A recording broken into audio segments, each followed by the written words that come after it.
Hi, in this video, let's try to solve a problem called gas station. Here is the problem description.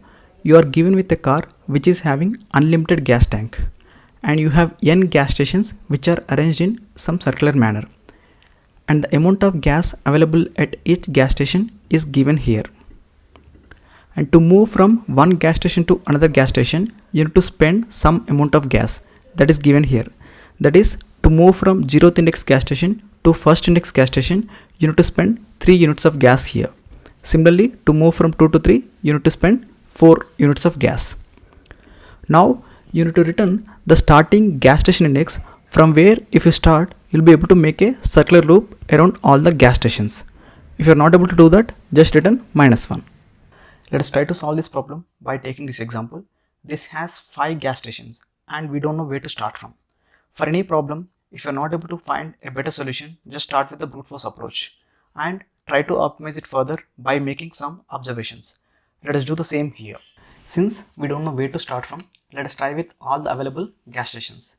Let us take 3 variables: start, current and total. So this will keep my started gas station index and this will keep my current gas station index and this will keep my total amount of gas available with me at this station. Let us start with the 0th index, 0. So my current gas station is 0. Since at 0th index gas station I have a total fuel of 5 units, so I'll just collect it 5 units. Then to move from 0 to 1 I need to spend 4 units of gas, that is 5 minus 4. I need to spend 4 out of 5, that is 1. Since I'm still having enough fuel, like either 0 or more than 0, so that should be fine for me. Like I can make a move from 0 to 1. So I'll go to gas station index 1. When I go to first index gas station, I need to collect the gas available at that index, that is 6 units. So I'm previously having 1 unit of gas. Now I can collect the 6 units. So it is 7. I'm having 7 units of gas now. Now to go from 1 to 2, I need to spend 5 units of gas. That is 7 minus 5, 2. So this is still greater than or equal to 0. It is fine. So we can go to second index gas station, 2.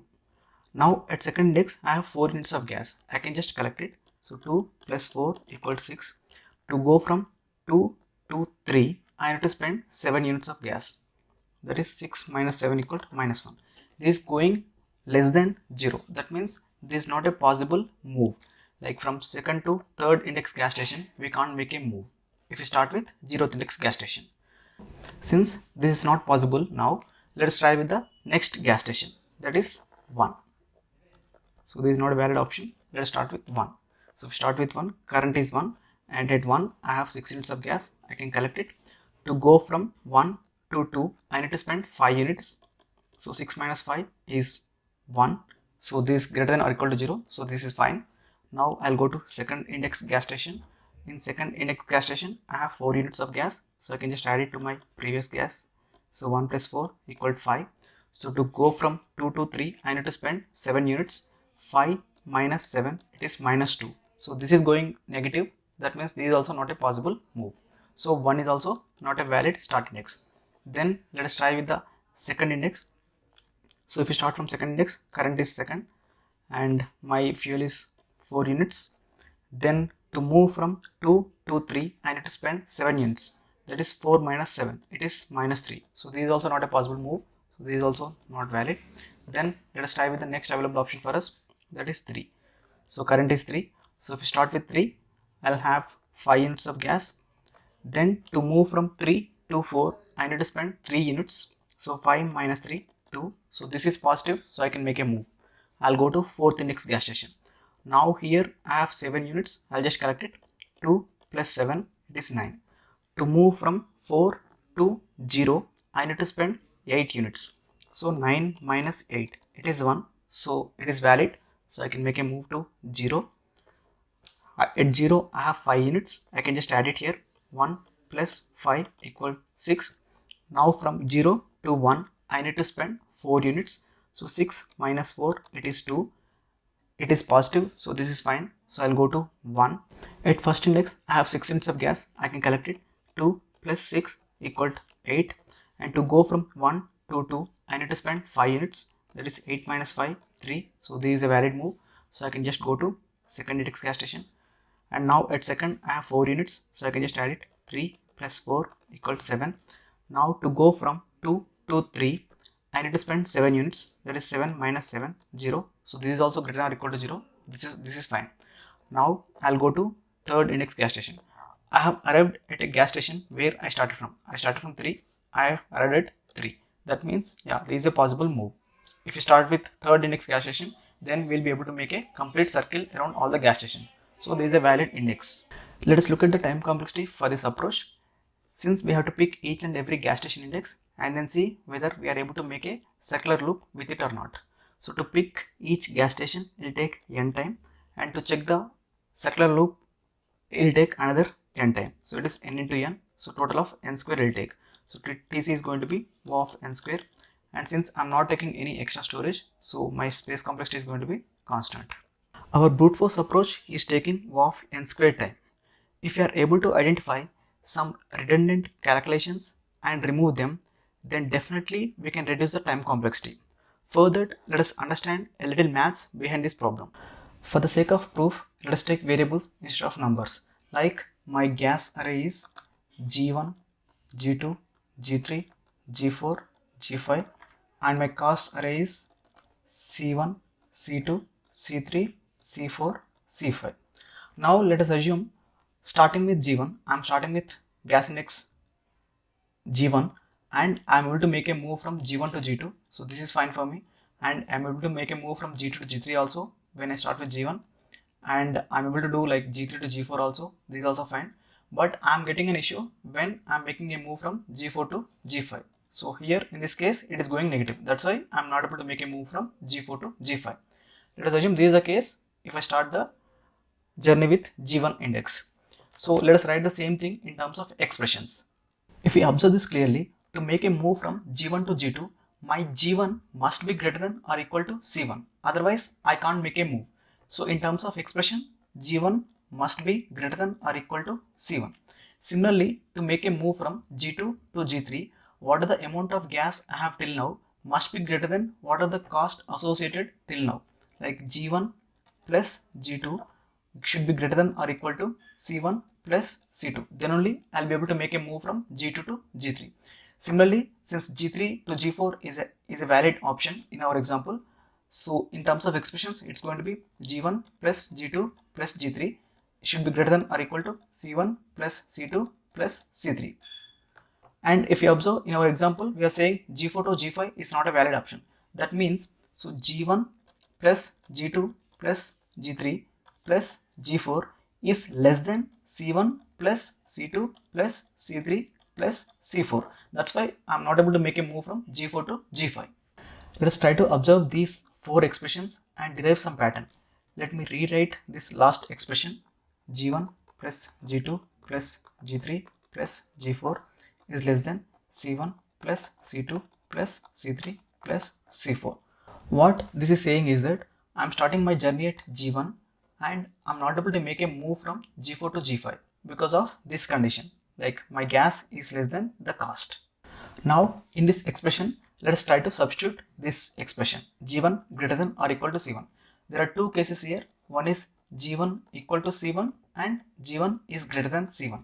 When G1 is equal to C1, I can just remove these 2 from LHS and RHS. That is, I can remove G1 from LHS and C1 from LHS.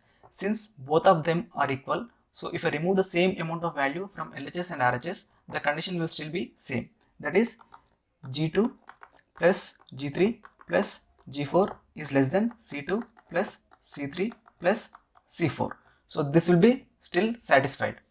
Now let us look at the other case, G1 greater than C1. So to understand this, let us take some examples for these values, like G1 as 5 and C1 as 4. So this is greater, and this whole expressions G1, G2, G3, G4, this complete thing is like something like 15, and C1, C2, C3, C4, it is something like 16, so that it will be greater. Now if I remove G1 from this expression and C1 from this expression, like 15 minus 5, it is 10, and 16 minus 4, it is 12. So initially my RHS is greater and still if I remove G1 and C1, my RH is still greater. That means there is no effect of G1 and C1 on this expression, like still my RH is greater. And if you observe closely, here the difference is 16 minus 5, it is 1. Now difference is 2, it has become more. So what this proof is saying is that if I start my journey from G2 also, I am not able to make a move from G4 to G5 because this condition is still satisfied. Now if you substitute G1 plus G2 greater than or equal to C1 plus C2 expression in this whole expression, we will still be getting something like G3 plus G4 is less than C3 plus C4. That means even if I start my journey at G3, I can't make a move from G4 to G5. That means there is no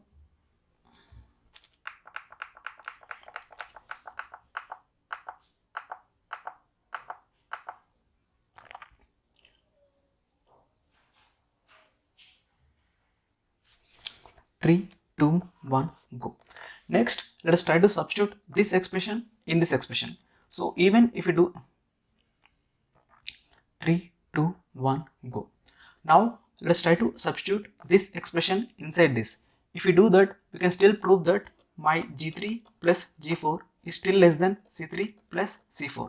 That means when I start my journey at G4, I can't still make a move from G4 to G5. That means G3 is still an invalid option. We can prove similar thing for this expression also, like G4 is less than C4. That means even if I start my journey at G4, I can't make a move from G4 to G5. So G4 is also not a valid option. So the only option left next is G5. I have to start from G5 only. So overall, what we can observe is that when I'm starting my journey at G1 and I'm not able to make a move from G4 to G5, I don't need to try all the options between G1 and G5. I can just directly start from G5 itself. So after G1, directly go to G5 instead of trying G2, G3 and G4. Let us apply those observations in the brute force approach. When we started our journey at gas index 0, we are not able to make a move from 2 to 3. That means even if we tried 1 and 2 gas stations, we will not get a valid path. So we can just directly jump onto third station and try our things. Let us try to calculate the time complexity for this approach. If we observe carefully, we are visiting the gas station 1 and 2 here and here, and there is no other place where we are visiting these gas stations. That means I am not visiting any gas station more than 2 times. So my time complexity is going to be O of n, and space complexity I am not taking any extra space, so it is still O of 1. We are able to reduce the time complexity from O of n square to O of n by not trying some redundant gas stations. If you are revisiting any gas station like third time, that means there will be no answer for the question. So we can just return -1. I had given the link of the code for this approach in the description below. Please do check it. Thank you for watching this video. If this was helpful to you, please do like it. If you would like to watch more such videos, please subscribe to my channel Layman Coding. If you have any comments, please write them below. Thank you.